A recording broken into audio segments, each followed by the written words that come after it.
Bienvenue à tous. J'ai testé 8 variétés populaires de pain pour comprendre comment elles affectent les niveaux de sucre dans le sang, afin de vous aider à prendre des décisions plus éclairées sur les types de pain les plus adaptés aux personnes atteintes de diabète. Dans cette vidéo, nous explorerons ces 8 options de pain et discuterons de leurs implications pour le contrôle du sucre dans le sang. Voici les types de pain que nous allons aborder aujourd'hui. Pain blanc, pain complet, pain fermenté, pain cétogène et bien plus encore. Beaucoup prétendent que les personnes atteintes de diabète devraient éviter complètement le pain pour maintenir leur taux de sucre dans le sang sous contrôle. Je ne suis pas d'accord avec cette idée, car la plupart des défenseurs de cette approche ne vivent même pas avec le diabète et manquent d'expérience pratique. Il est important de noter que je ne suis ni médecin ni nutritionniste et les informations que je fournis ici ne doivent pas être interprétées comme des conseils médicaux. Cependant, en tant que personne vivant avec le diabète depuis 35 ans, j'ai essayé différents types de pain et testé leurs effets sur mes niveaux de sucre dans le sang. Sur la base de cette expérience, je suis 3 règles simples pour choisir le bon pain. Règle numéro 1, optez pour des pains à faible teneur en glucides, car les glucides ont tendance à augmenter rapidement les taux de sucre dans le sang. Règle numéro 2, je choisis des pains riches en fibres, car les fibres ralentissent la digestion et préviennent les pics de sucre dans le sang. Un pain ayant un rapport glucides-fibres d'environ 5% ou moins est idéal pour moi. Règle numéro 3, je préfère les pains qui contiennent peu ou pas du tout de sucre, car le sucre peut provoquer des augmentations rapides de la glycémie. Examinons maintenant différents types de pains et discutons de quelques conseils supplémentaires pour vous aider à faire des choix plus sains. Nous commencerons par le pain blanc, qui est traditionnellement fabriqué avec de la farine, de la levure, de l'eau, du sucre, de l'huile et du sel. Cependant, les ingrédients ne semblent pas être idéaux pour la santé. Un pain blanc typique contient 49 g de glucides, seulement 2 g de fibres et 5 g de sucre pour 100 g. Ce ratio glucides-fibres de 21 est très élevé, ce qui en fait une option à éviter. Ensuite, nous avons le pain complet, qui est souvent considéré comme une alternative plus saine au pain blanc. Cependant, la qualité du pain complet peut varier. Un pain complet analysé ici contient 46 g de glucides, 4 g de fibres et 3 g de sucre pour 100 g, ce qui donne un ratio glucides-fibres de 11. Bien que cela soit une amélioration par rapport au pain blanc, je considère toujours ce ratio élevé pour maintenir mes taux de sucre dans le sang sous contrôle. Il convient de noter que tous les pains complets ne se valent pas. Certains peuvent être un meilleur choix que d'autres en fonction des ingrédients et de la quantité de fibres présentes. Il est donc important de vérifier l'étiquette nutritionnelle. Le prochain pain sur notre liste est le pain multigrain, qui est généralement fabriqué à partir d'un mélange de céréales telles que l'orge, le lin, le maïs, l'avoine et le blé entier.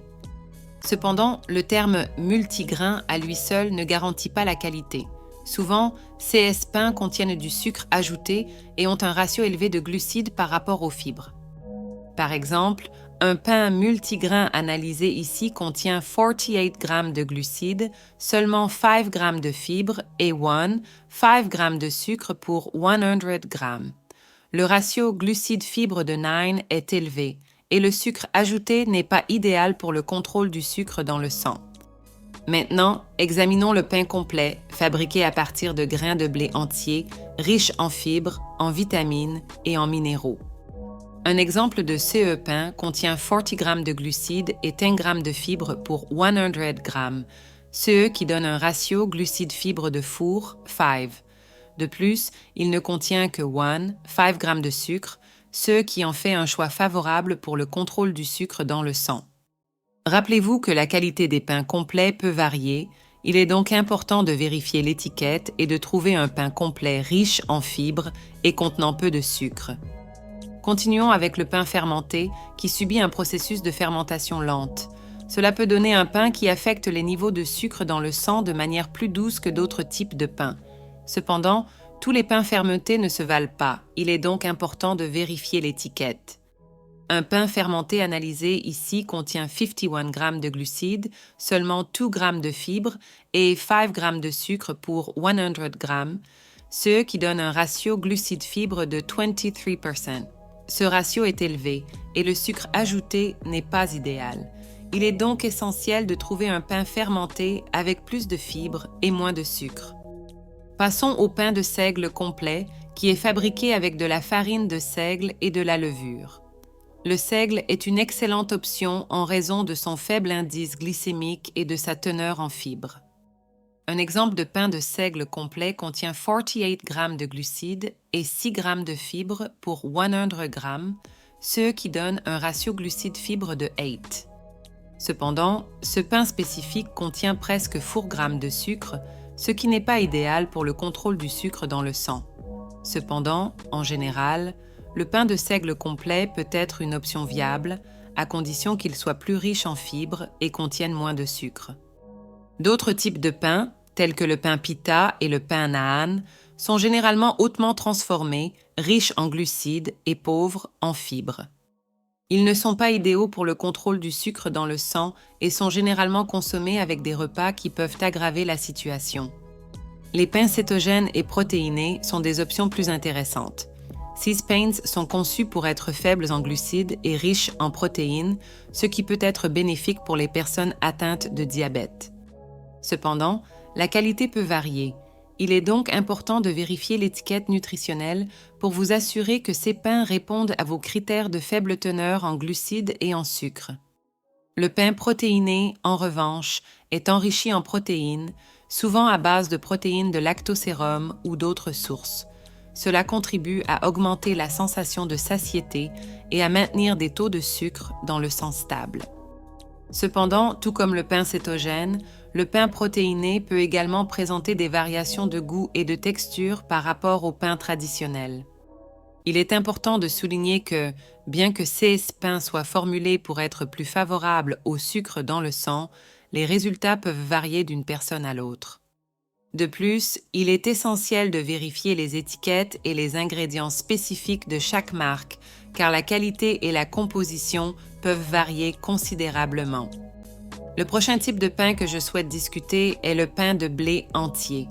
Le pain de blé entier est fabriqué à partir de grains de blé entièrement intacts qui préservent les fibres et les nutriments naturels.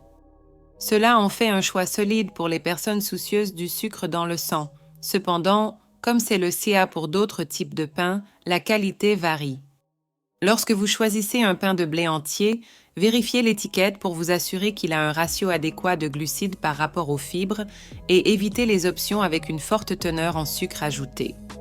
Enfin, parlons du pain d'Ézéchiel. Le pain d'Ézéchiel est réputé pour être fabriqué à partir de grains entiers germés et de légumineuses, ce qui en fait une option saine et riche en fibres.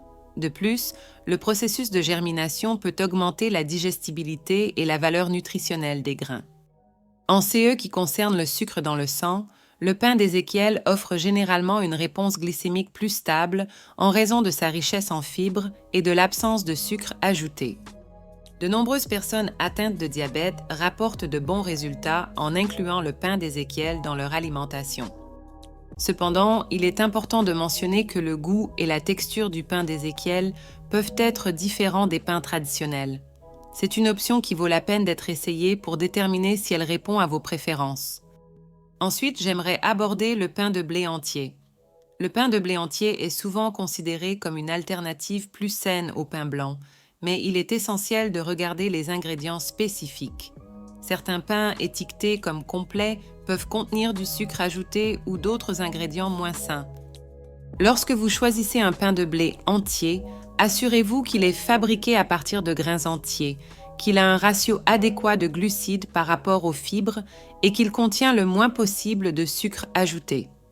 Un pain de blé entier de qualité peut être une option satisfaisante pour le contrôle du sucre dans le sang. Ensuite, passons au pain de levain. Le pain de levain subit un processus de fermentation lente, ce qui peut entraîner une réponse glycémique plus contrôlée. Ce processus produit de l'acide acétique qui peut être bénéfique pour réduire les pics de sucre dans le sang après les repas riches en glucides. Cependant, il est important de noter que tous les pains de levain ne se valent pas. Vérifiez l'étiquette et choisissez des options avec une quantité significative de fibres en évitant les pains de levain avec une forte teneur en sucre ajouté. N'oubliez pas que la réponse du sucre dans le sang peut varier d'une personne à l'autre, et ce qui fonctionne pour une personne peut ne pas convenir à une autre. Consultez un professionnel de la santé ou un nutritionniste pour des conseils personnalisés sur les choix alimentaires et le contrôle du sucre dans le sang. J'espère que vous avez apprécié cette vidéo. N'oubliez pas de mettre un pouce en l'air, de vous abonner à la chaîne et à la prochaine vidéo.